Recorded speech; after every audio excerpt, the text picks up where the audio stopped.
Today I'm going to teach you how to install Spotlight social media feeds in Elementor. This plugin is a fantastic way to showcase your social media content directly on your WordPress site, making it easy to keep your website fresh with your latest posts and engage visitors with dynamic social feeds. First, you need to head over to your WordPress website's admin dashboard, open your browser, and navigate to your site's admin area.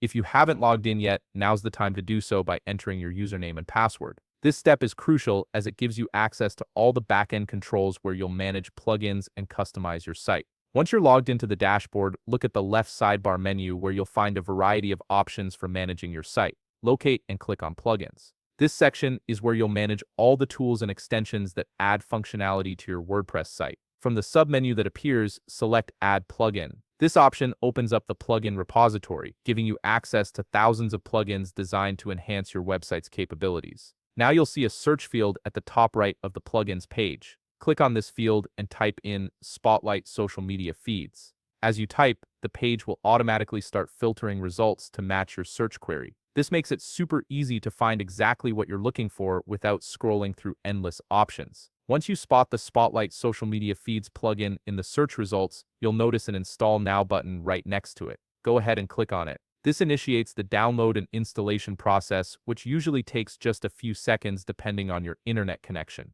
You might see a brief loading animation as WordPress pulls the plugin files from the repository and sets everything up on your site. After the installation completes, the Install Now button will transform into an Activate button. This is your cue to click Activate. Activating the plugin enables all its features and integrates it with your WordPress site, making it ready to use with Elementor. Without this step, the plugin would just sit dormant in your system without actually doing anything. And that's it. You've successfully installed and activated the Spotlight Social Media Feeds plugin on your WordPress site. Now you can start configuring it to display your social media content exactly how you want it, bringing your feeds to life on your pages built with Elementor. If you found this video helpful, please leave a like, subscribe, and see you in the next video.